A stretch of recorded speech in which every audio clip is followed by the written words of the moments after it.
날씨가 갑자기 많이 쌀쌀해졌습니다. 이제 완전히 가을인 것 같아요. 연우를 사랑합니다. 누구를 사랑해? 연우. 김연우. 알겠습니다. 연우를 사랑합니다. 오늘은 복으로 심는 자는 복으로 거둔다 라는 제목으로 하나님의 말씀 은혜를 읽겠습니다. 어제 아침 차를 타고 올라오면서 그 버스에서 뉴스를 보는데 일본이 원전을 재가동한다는 뉴스를 봤습니다. 기자 이렇게 인터뷰하는 얘기를 들어보니까 한쪽에서는 원전 재가동을 반대하고 한쪽에서는 찬성한다.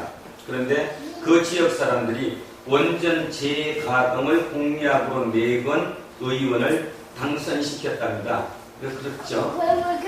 많은 생각을 했습니다. 여러분 어떻습니까? 원전을 재가동해야 합니까? 안 해야 합니까?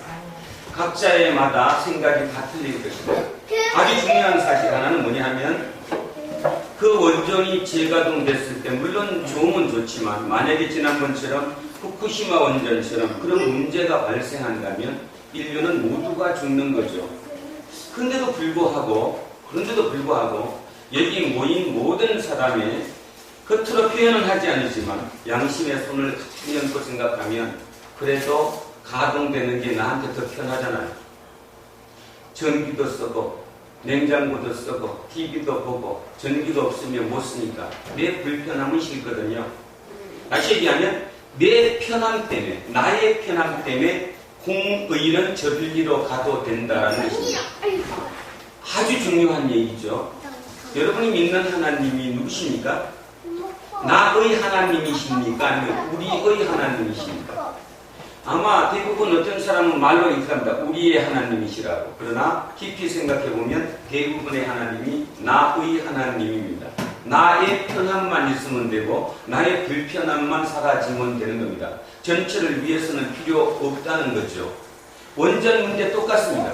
일본의 원전 문제는 그게 그 나라의 문제뿐만 아니라 우리 모두의 문제입니다. 당장 우리의 편함 때문에 내 익숙함 때문에 내 편리함 때문에 그걸 버릴 수 없다는 거죠. 옳음을 위해서 하지 않는다는 것입니다. 우리 맨날 인사할 때 조금 손해보고 삽시다. 지난주에 얼마나 손해보셨나요? 진짜 손해봤다고 생각하신 적이 단 한 분이라도 있으신가요? 아니면 그럭저럭 평소에 사는 것처럼 사두셨습니까? 아니면 순간적으로라도 내가 손해봐야지. 그래, 손해보라고 했으니까 내가 한 분은 희생해야지 하셨습니까? 중요한 얘기죠. 우리의 답은 뭐냐 하면 우리의 답은 예수님입니다. 예수님의 공생의 사역을 첫 시작하실 때 사단의 시험을 봐주셨다고 얘기하죠. 뭐라고 받았습니까? 돌덩이로 뭘 만들어라? 떡을 만들어라. 너 먹고 사는 것을 해결해라. 그랬더니 주님이 뭐라고 말씀하셨냐 하면 떡으로만 사는 것이 아니라 하나님의 입으로 나오는 말씀으로 사신다. 너무나 수없이 많이 들었던 얘기죠. 그 얘기가 무슨 얘기입니까? 육을 위해서, 이 몸뚱어리, 이 육을 위해서는 먹음이 필요하죠. 당연히 먹어야 된다. 그 떡이 필요하다는 거죠. 빵이 필요하고. 그러나 주님이 말씀하신 것은 빵이 필요 없다라는 말씀을 하신 게 아니라 우리 인간은 빵으로만 사는 존재가 아니라 말씀으로 사는 존재다. 쉽게 말해서 영혼을 가진 존재라는 의미입니다. 여러분 동물이 아니죠. 여러분 집에서 키우는 개 얼마나 이쁜데요. 개 이쁜 보니까 진짜 이쁘더라고요. 그죠? 얼마나 사람 말도 잘 듣고. 그러니까 끼고 살잖아. 사람한테는 그렇게 못하는데도 개에게는 그렇게 해요. 그럼에도 불구하고 개는 말씀으로 살지 않습니다. 개는 육으로만 살면 됩니다. 먹이로만 살면 된다는 거죠. 말씀으로 안 삽니다. 그런데 중요한 사실은 인간은 떡으로만 사는 것이 아니라 인간은 말씀으로 살아야 된다는 거죠. 영적인 존재라는 걸 우리가 간과한다는 사실입니다. 주님의 첫 사역의 시작이 우리는 영적 존재라는 걸 깨달음으로 출발한다는 것. 여러분 잊으셔서는 안 된다는 거죠. 우리 기독교는 그런 종교입니다. 이 땅의 육을 위한 떡을 위한 삶이 아니라 영적 존재라는 걸 잊지 않고 사는 우리, 그게 예수쟁이입니다. 그래서 예수쟁이 중에 아주 많은 잘 나가는 예수쟁이가 한 분 계시잖아요. 그죠? 다윗입니다. 그죠? 다윗이 우리 시편 23편에 보면 뭐라고 나오냐면 이렇게 나와요. 사망의 음침한 골짜기로 다닐지라도. 자, 사망의 음침한 골짜기로 다닐지라도 그 사망의 골짜기가 어디냐 하면 블레셋의 가드에 있는 시글락 골짜기입니다. 근데 기억을 잘 한번 해보십시오. 다윗이 시글락 골짜기에 살 때, 다시 얘기해서 가드로 갔을 때 육적으로는 가장 편안했습니다. 다시 얘기하면 다윗이 사울의 시기를 받아서 도망을 갔잖아요. 블레셋은 5부족 연맹체거든요. 그러니까 다시 얘기하면 5 왕들이 5 이런 연맹체였습니다. 여러분 국사 배우면 우리 삼국시대 때 가야가 연맹체였듯이 블레셋은 5 왕의 연맹체인데 그 중에 이스라엘과 가장 바로 접견, 바로 붙어있는 곳이 가드입니다. 가드. 골리앗의 고향이죠. 가드. 거기를 다스리던 왕이 누구였죠? 누구였어요? 그분 앞이 좀 아기야. 누구야? 누구였습니까? 아기야. 3글자 뭐였어? 자, 하여튼 그 왕이, 그 왕께 내가 다윗이 갔잖아요. 그 다윗이 그 왕에게 뭘 했습니까? 쉽게 얘기하면 호위무사 노릇을 한 거죠. 호위무사. 장장 1년 3개월 동안. 1년 3개월 동안 자기의 적국인 아기야지? 자, 아기야 그 왕의, 가드 왕에게 호위무사 노릇을 하면서 육체적으로, 육적으로는 아주 잘 살았거든요. 없었잖아. 먹는 것도 잘 먹고 뭐 자기가 손해볼 일이 전혀 없었잖아요. 그런데도 불구하고 다윗은 시편 23편에서 뭐라고 고백하느냐 하면 사망의 음침한 골짜기라고 고백을 합니다. 무슨 뜻이죠? 육적으로는 가장 잘 살고 좋았었던 때인데 영적으로 가장 힘든 때라는 것입니다. 그래서 다윗은 시편 23편에 그렇게 표현을 한 거예요. 사망의 음침한 골짜기라고. 여러분은 지금 혹시 사망의 음침한 골짜기 아닙니까? 근데 그렇게 느끼지 않는 거지. 너무너무 좋잖아. 뭐 배고플 일도 없고 밥 먹을 것도 잘 되고 만사 형통하고 되는 일 잘 가지고 그지? 자식도 뭐 하나님 받아 대학교 척척 들어오고 월급도 좋은 월급 받고 높은 연봉을 받으면서 잘 풀리고. 혹시 그러시다면 다윗이 고백한 음침한 골짜기인지도 모릅니다. 왜냐하면 육적으로는 너무 좋은데 반해서 그 육 때문에 내 영혼을 잃어버렸기 때문이지요. 영혼을 잃어버렸기 때문에. 자, 우리 분들 중에 힘드신 분들 많습니다. 우리 안 집사님도 힘드시고 우리 이현성 집사님도 힘드시고 이암성 집사님도 힘드시고 뭐 장로님도 힘드시고 권사님도 힘드시고 힘드십니다. 그죠? 힘든데 육적으로는 힘든데 영적으로도 힘드십니까? 만약에 그러시다면 예수님이 아니라면 육적으로 진짜 힘든데 영적으로는 뭔가 모르게 좀 그죠? 뭔가의 평안이 있다? 그러면 성령이 지금 임하고 계신 것입니다. 진짜입니다. 우리는 영적인 존재라를 잃어버리는 순간 세상의 모든 가치 기준이 세상과 똑같아집니다. 세상과 똑같아졌다는 말은 이미 여러분은 예수님이 아니라는 것을 인지하셔야 된다는 거죠. 자, 그런 의미에서 오늘 복으로 심는 자는 복으로 거둔다. 이 제목으로 하나님의 말씀 은혜를 나눕니다. 한 사람의 얘기로 출발을 하고자 합니다. 오늘 특별히 우리 윤상락 님입니다. 윤상락 서로 상자에 즐거운 낙자를 쓰신 데네요. 이 이름처럼 하나님께서 오늘 이곳에 보내주셨습니다. 오늘 이후부터 모두는 서로 즐거울 것입니다. 아멘? 진짜로 즐겁게 될 것입니다. 네, 보면서 문득 이 생각이 들었습니다. 제가 첫 대면이니까 첫 인상으로 얘기하면 하나님이 진짜 보내주셨구나. 제가 간증 비슷하게 오늘 순간적인 얘기를 하겠습니다. 1930년에 일본에서 태어났습니다. 45년 해방이 돼서 16살의 나이로 아버지의 고향인 마산으로 왔고요. 여기서 마산중학교 3학년에 편입을 했다가 그때는 중학교가 고등학교 같은 6년짜리였거든요. 그때 고등학교, 그러니까 우리로 따지면 고등학교 2학년이고 그러니까 옛날식으로 따지면 중학교 5학년 때 자기 담임 선생님이셨던 김춘수 선생님에게 눈에 띄어서 김춘수가 누군지 모르지? 이한분 김춘수가 누구야? 저 봐. 모르는 거잖아 김춘수가. 자, 하여튼 그 시인 김충수님이 담임 선생을 하는 바람에 눈에 띄어서 천재성이 발견되었습니다. 야, 너 대단하다. 그래서 등단을 했죠. 시로. 51년에 서울대학교 상과대학에 합격했습니다. 대학을 다니면서도 생각이 틀렸습니다. 그 시대에 서울대학 성적을 댕겼으면 우리의 최고의 엘리트였을 텐데도 불구하고 그는 4학년 때 학교를 포기했습니다. 그러니까 졸업을 하지 못했죠. 그리고 시에 매진하고 평론에 매진했습니다. 그러다가 사람이 좀 뭐라고 해야 되죠? 우리가 생각하면 좀 괴짜라고 해야 되나? 세상에 겁 없이 사는 사람, 법 없이 사는 사람. 그래서 친구들을, 동창들을 만나면 50원, 100원씩 얻어다가 술 먹는 사람. 그렇게 살았습니다. 어느 날 자기의 곧 대학교 동창이었던 잘 나가는 친구한테 술 한잔 얻어먹느라고 50원을 빌려 쓰고 500원을 빌려 쓰고 나중에 총 합계냈더니 56,000원인가를 얻어다 썼대요. 술값으로. 그런데 그 사람이 우리 잘 알고 있는 1967년 동백림 사건, 동베를린 사건에 연루되었습니다. 잡혀 들어갔죠? 중앙정보부에. 6개월 동안 3번의 전기 고문을 당해서 사람이 완전히 폐인이 되었습니다. 육을 다 버렸다는 것입니다. 육체를 완전히 버렸어요. 우리는 그분에 대해서 잘 모르면 이렇게 얘기합니다. 술주정뱅이여서 그분이 그렇게 됐다. 아니요. 그분은 원래 술주정뱅이가 아니고 그 고문, 전기 고문 3번에 인간의 육체가 완전히 망가진 거죠. 그분이 그렇게 힘들게 살았습니다. 그러다가 자기의 친한 친구 여동생이 그 오빠를 함께 살기로 해서 그 힘든 몸을 이끌고 같이 살아줬죠.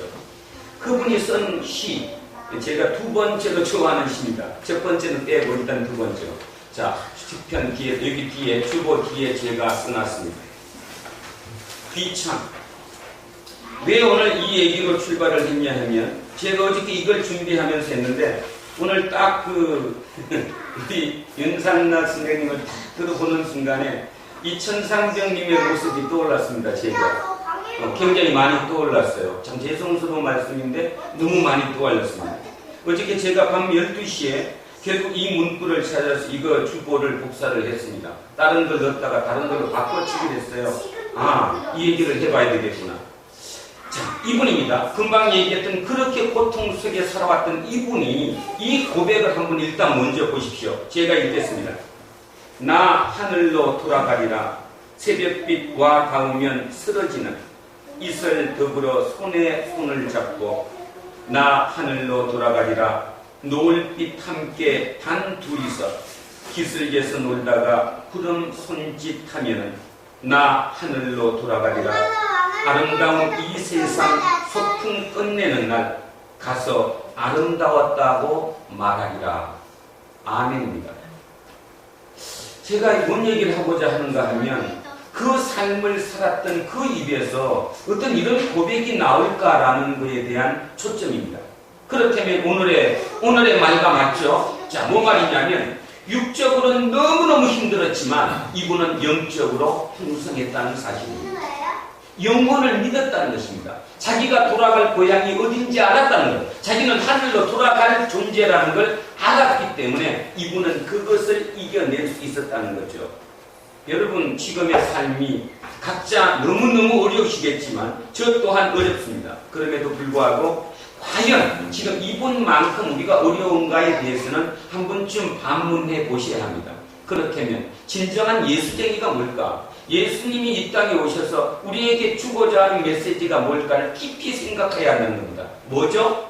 영혼의 구원입니다. 우리는 영혼이 갈 곳이 있는 것입니다. 이 땅이 끝이 아니라는 사실입니다. 이걸 잊어버리는 순간 여러분의 삶은 피폐해집니다. 아무리 많은 돈을 가져도 피폐해지죠. 우리 지금 주변에 보잖아요. 돈 많은 친구들도 보고 돈 많은 사람들의 일거수일투족이 언론에 노출되기도 합니다.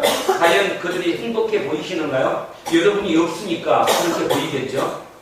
오늘 집에 가시면 인터넷에 뭐 페라리 뭐지?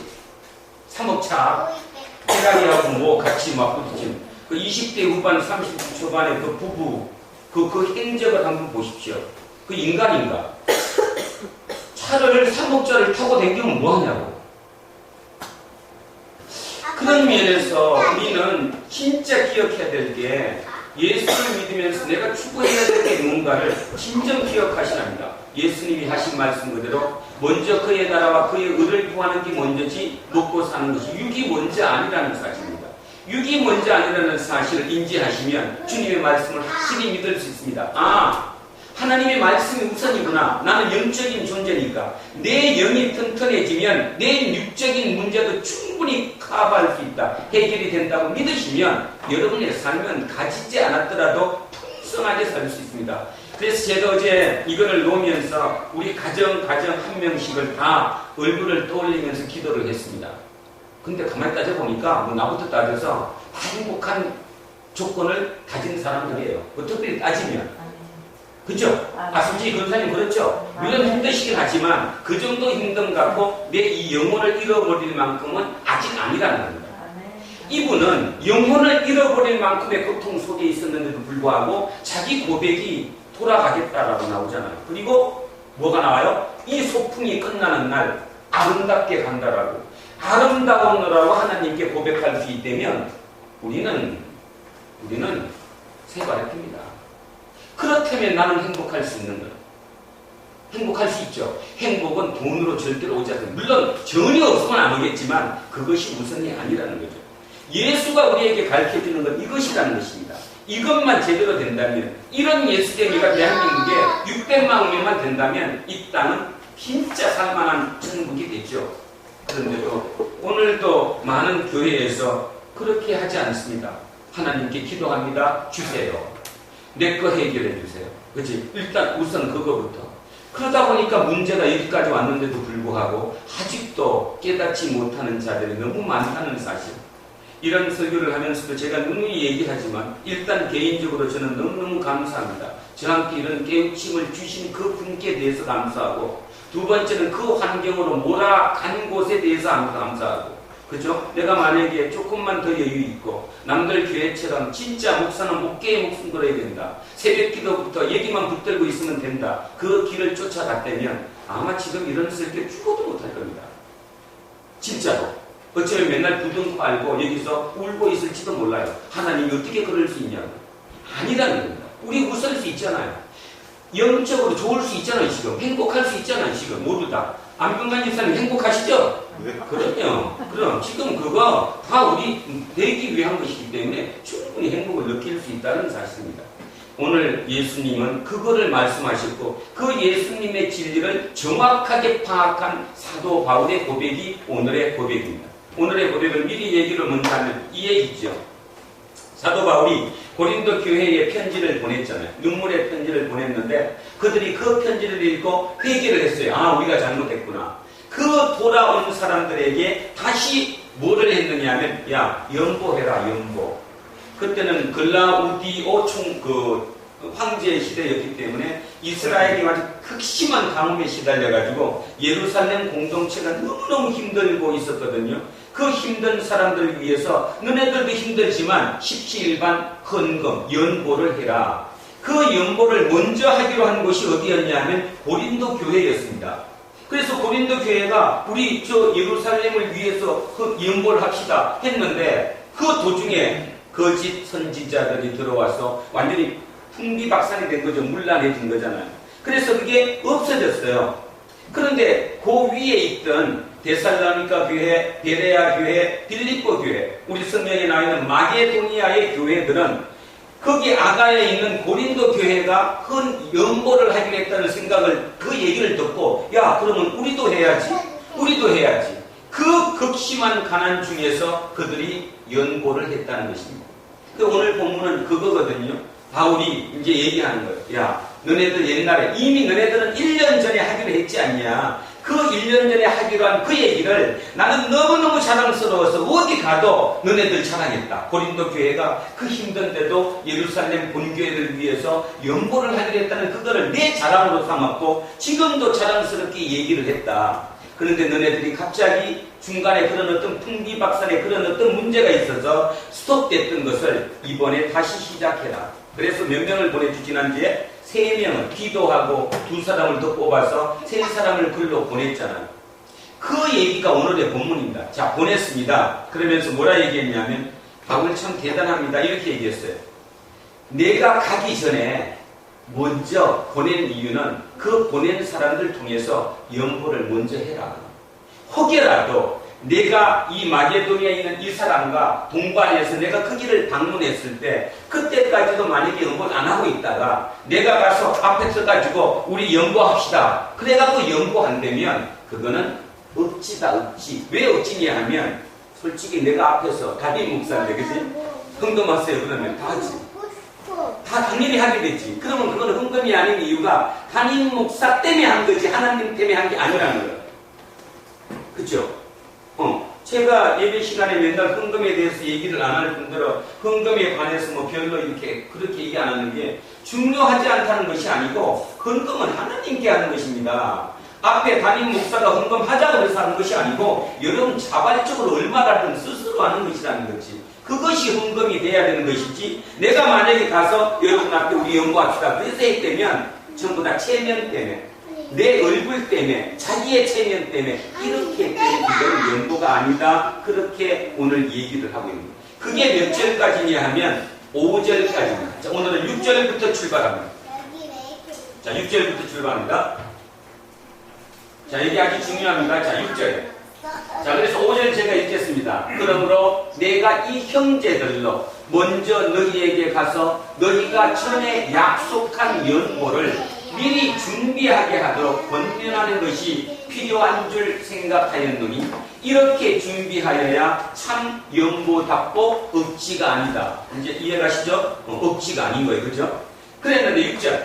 이것이 곧 적게 심는 자는 적게 거두고 많이 심는 자는 많이 거둔다 하는 말이로다. 이게 우리 교회의 가장 잘못되고 있는 구절 중에 하나입니다. 같이 한 번만 읽겠습니다. 시작. 이것이 곧 적게 심는 자는 적게 거두고 많이 심는 자는 많이 거둔다. 이 간증을 얼마나 많이 하는지 몰라요. 그죠? 뭐 심지어 이렇게 하죠. 미리 11조를 선 11조를 했더니 나중에 진짜 그거보다 수십 배 수백 배가 더 들어왔다. 아주 이 앞에서 오늘도 어디 할까요? 그 교회 안에 몇 군데 있죠? 맨날 예배 시간 설교 시간 중에 뒤에 10분을 빼내갖고 간증시키는 집에 한 푼 내겠지. 그러니까 그 집사님 오는 그 집 선 11조를 100만원씩 했더니 나중에 월급을 1,000만원 탔대잖아. 그러니까 그 얘기를 들으니 앉아서 참 열받지. 나는 왜 못해가지고. 그 빨리 하세요.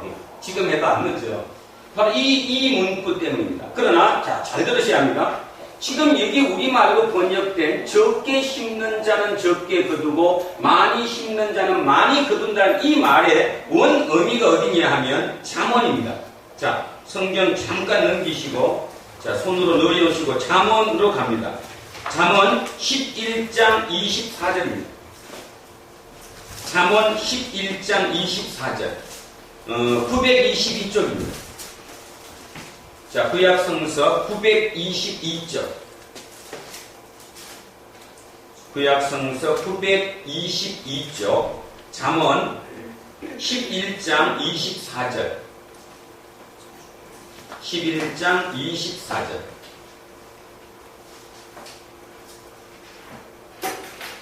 자, 잠언 11장 24절 922쪽에 있습니다. 자, 찾으셨으면 같이 한 목소리로 합독하시겠습니다. 흩어 구제하여도 더 부하게 되는 일이 있나니 아무리 아껴도 가난하게 될 뿐입니다. 이 말씀을 사도 바울이 저렇게 의역한 거예요. 의역. 그럼 이거 다시 한번 뭔 말인지 아시겠어요? 이거? 흩어 구제하여도 흩어라는 게 뭐예요? 이 사람도 주고 저 사람도 여러 놀아줬다는 거. 놀아 이렇게 뭐 누구도 주고 누구도 주고 누구도 주고 이렇게 줬더니 더 부하게 된대요. 그 사람이. 근데 반해서 과도히 아껴도 인생 한 사람 있죠? 10원이 아까워서 그냥 안 쓰는 그 아껴도 가난하게 될 뿐이니라. 이 잠언 이 말씀이 의역을 해서 사도 바울이 이렇게 표현을 바꾸는 겁니다.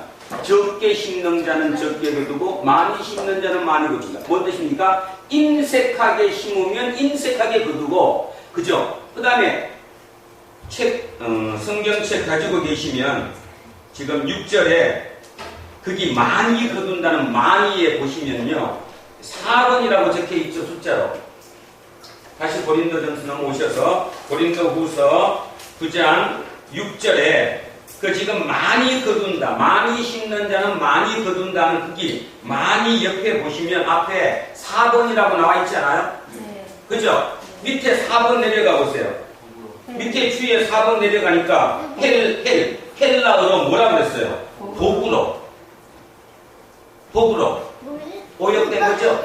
쉽게 얘기해서 뭔 뜻입니까? 인색하게 심는 사람은 인색하게 거두고 복으로 심는 자는 복으로 거둔다. 그 뜻이라는 원 의미가 복으로 심으면 뭐로 거둔다? 복으로 거둔다. 인색하게 심으면 인색하게 거두고 복으로 심으면 복에 거둔다. 여기 만이라는 표현이 우리가 오해하는 것 중에 하나라는 거죠. 원 의미가 그런 뜻이 아닌데 그런 뜻이 아니라 내가 복으로 심으면 금액이 많든 적든 관계없이 내 진심을 다해 진짜 복으로 심으면 복으로 거둘 수 있는 것인데 여기 이렇게 많이 거두고 많이 심으면 많이 거둔다는 말 때문에 오해해갖고 뭐 깃을 단해갖고 갖다가 내는 거죠. 이런 부분이라고 하는 거죠. 엊그저께 국회에서 또 이상한 게 아니라 좀 낯뜨거운 얘기가 또 하나 나왔습니다. 수협은행에서 전문적으로 돈 빌려주는 곳이 교회잖아요. 1조 2천원. 아직도 1조 2천억이 수협은행에 교회가 담보로 해서 빚을 지고 있다는 거죠. 근데 그 1조 2천억 중에 근 1조 원 가까이가 연체되고 있대요. 연체가 뭔지 알죠? 이자를 못 내서. 그런 얘기를 들으면 지금 뭔가 우리가 틀림없이 잘못된 것이 아직 깨달아야 되는데 아직도 그 길을 끝없이 추구하고 걷는 사람이 얼마나 많은지도 몰라요. 창피한지도 모르고. 자, 그래서 지금 우리 얘기는 많이 거두고 많이 심는다는 말의 의미를 다시 하면 이 말입니다. 복으로 심는 자는 복으로 거둔다. 복으로 심는 자라면 복으로 거둔다. 자, 그 얘기라는 거 기억하시면서 자, 7절 갑니다. 각각 그 마음에 정한 대로 할 것이요 인색함으로나 억지로 하지 말지니 하나님은 즐겨내는 자를 사랑한다. 그럼 이제 다음 자 듣죠. 인색하게 하지 말라는 거예요. 하기 싫으면 하지 말아야지. 인색하게 하지 마라. 그리고 많이 한다 적게 한다의 문제가 아니라 진정으로 하나님께 그 복으로 넣으면 이게 복으로 나한테 돌아온다. 하나님이 너희 모든 은혜를 너희에게 넘치게 하시나니 이는 너희로 모든 일에 항상 모든 것이 넉넉하여 모든 착한 일을 넘치게 하려 하심이라. 여기에 성경 가지고 계시면 8절에 넉넉하여 모든 것이 넉넉하여라고 나왔죠. 자, 다시 얘기하면 모든 일에 항상 모든 것이 넉넉하다. 이때 이 넉넉하다는 말이 우리가 생각하는 넉넉함이 아닙니다. 그러니까 우리가 넉넉하다는 건 뭐죠? 썩어도 남는다가 넉넉하다잖아요. 여기에 이 넉넉함은 원 의미는 자족입니다. 자족. 다시 합니다. 이 넉넉이 뭐라고요? 자족이라고. 자족. 내가 자족하는 거예요. 그러니까 쉽게 얘기해서 갑자기 뭐 돈이 늘고 남고 넉넉. 그 넉넉이 아니라 내가 자족한다는 겁니다. 누구의 은혜 때문에? 하나님의 은혜 때문에. 하나님의 은혜로 나는 자족할 수 있다는 거예요. 자, 거기다 손 넣으시고 뒤로 빌립보서 우리 많이 아시는 거 4장 한번 가겠습니다. 빌립보서 4장. 뒤로 조금 들어가시면 322쪽. 바로 깁니다. 322쪽에 우리 너무너무 많이 아시는 구절이죠. 빌립보서 4장 11장. 빌립보서 4장 11장. 자, 제가 읽습니다. 내가 궁핍함으로 말하는 것이 아니니라. 어떠한 형편에든지 나는 자족하기를 배웠느니. 이 자족 단어와 쪽 앞에 있는 넉넉이라는 단어가 같은 단어입니다. 이해하시겠어요? 자족이라는 거. 넉넉하다는 의미가 자족이라는 같은 단어예요. 그렇다면 이 4장 13절 내게 능력 주시는 자 안에서 내가 모든 것을 할 수 있어 했을 때 이 모든 것이 뭡니까? 그러니까 쉽게 얘기하면 예수쟁이로 살 수 있는 겁니다. 세상의 가치를 따르지 않고 내가 예수쟁이로 진짜 살 수 있는 능력이 주님이 나한테 주셨다는 거예요. 모든 것. 그것이 자족이에요. 그래서 이 문구와 앞에 있는 지금 고린도 후서 8장의 이 말이 같은 말입니다. 모든 것이 뭐 하다고요? 넉넉하다고. 모든 것이 넉넉해요. 쉽게 얘기하면 어떤 경우는 예수쟁이로 내가 사는데 세상적인 육적인 불편함 그 모든 것까지도 내가 자족할 수 있다는 거예요. 그 자족이 일어나면 그 다음 일 모든 착한 일을 넘치게 할 수 있다는 겁니다. 내가 자족이 되지 않으면 좋은 일을 못하죠. 형식적이 되니까. 그런데 진짜 내가 자족하면 선한 일이 그냥 절로 일어날 수 있다는 것입니다. 자, 지금 여기 뭐 하고 있어요? 연보하고 있죠? 연보가 너무너무 힘든 가운데서도 작은 돈이지만 연보를 하고 있잖아요. 이 연보를 어떻게 할 수 있었냐 하면 모든 것에 뭐 할 수 있었기 때문에 자족할 수 있었기 때문에 단 얼마라도 진짜 콩알 한 쪽이라도 반쪽에서 논아 먹을 수 있었다. 이 얘기를 하는 것입니다. 자, 그래서 8절 한번 다시 읽습니다. 하나님이 능히 모든 은혜를 너희에게 넘치게 하시나니 이는 너희로 모든 일에 항상 모든 것이 넉넉하여 자 모든 것이 자족할 수 있어서 모든 착한 일을 넘치게 하려 하심이라. 기록된 바 그가 흩어 가난한 자들에게 주었으니 그의 의가 영원토록 있느니라 함과 같으니라. 결론이 나왔죠. 바울이 우리에게 지금 뭐라고 얘기하느냐 하면 그렇게 연보하고 없는 것 콩 한 쪽도 서로 누나먹을 수 있는 것이 형식이 아니고 인색이 아니고 내 자존심 세우는 것이 아니고 진짜 즐거움으로 내가 자족해서 그렇게만 할 수 있다면 그것이 하나님의 의가 영원히 드러날 수 있는 길이다. 이렇게 오늘 우리에게 알려주고 있습니다. 그러면서 10절에 답을 알려줍니다. 어떤 답을 알려주냐 하면 10절입니다. 심는 자에게 씨와 먹을 양식을 주시느니라. 너희 심을 것을 주사 풍성하게 하시고 너희 의의 열매를 더하게 하시느니. 이 문구가 좀 어렵죠? 근데 아주 쉽습니다. 이런 말입니다. 장로님이 부추씨를 심으셨습니다. 부추씨를 씨는 얼마 안 됐거든요. 씨 요만큼밖에 안 되는 그 씨를 심으셨어요. 근데 지금 거기 씨가 얼마나 커졌는지 알죠? 그러면 지금 계속 수확을 할 뿐더러 내년에 가도 거기서 또 씨도 나와야 안 나와요? 씨도 나오고 먹고 살 것도 그게 나온다는 거죠. 바로 그 얘기하는 겁니다. 내가 씨를 내 씨를 나눠주더라도 그 씨는 열매를 풍성하게 맺기 때문에 절대로 손해가 아니다. 그런 뜻이거든요. 예수는 그것이 믿음입니다. 내가 없어서 못 주는 게 아니라 우리 한빈이 같이 10,000원이 생겨도 절대 응금 안 해요. 왜?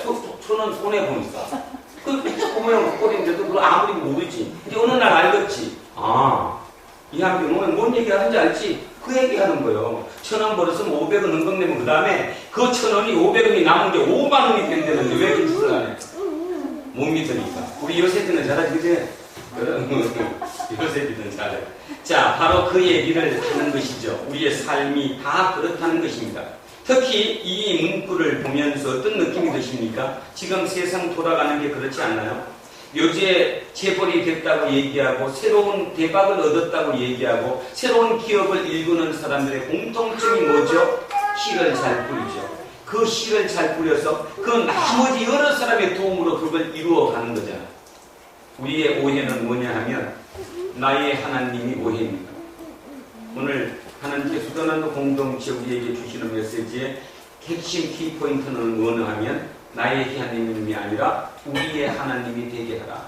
우리의 하나님이 되게 하면 후쿠오카가 그렇게 당했음에도 불구하고 약간의 불편함을 감내하지 못해서 다시 한번 원전을 재가동하는, 그래서 결국은 우리 후손을 죽게 만드는 그런 일은 하지 않을 것이다 라는 거지요.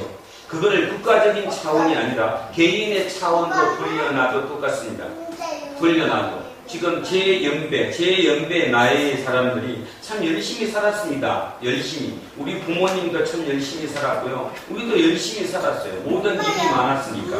그런데 결국 우리가 이 땅을 떠나기 전에 우리는 너무 힘든 상황을 살고 있잖아요. 세상이 모른다는 거죠.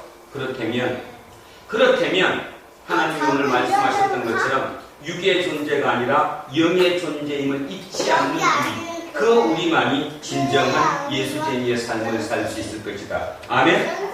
우리 모두는 진정 천국을 향해 가야 하고 그 천국의 귀천 돌아갈 길이 있다는 걸 잊지 마시고 오늘 천상병 시인이 그 자기의 고백 그 힘든 가운데서 고백했던 것처럼 이 땅의 삶이 진정 소풍으로 그래서 하나님께 참 아름다운 삶을 살고 왔다라고 고백할 수 있어야 합니다.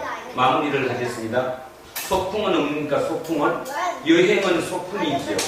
여행 갈 때 바리바리 온갖 거 다 싸가지고 가는 사람 없죠. 그리고 가다가 좋은 거 있다고 다 싣고 가는 여행, 그런 여행객은 없습니다. 버리는 거고 서로 가다가 같이 동반자를 만나면 서로 같이 놀아 먹을 수 있는 게 여행이지요. 여행은 그런 것입니다. 여행은 이유가 뭐냐 하면 돌아갈 곳이 있기 때문에 여행이지요. 여행은 고생입니다. 여름철에 여행 갔다 오셨습니까? 어떤 여행이든 즐거움도 있지만 여행은 고생입니다. 결론, 가장 좋은 것은 어디예요? 집이야. 집.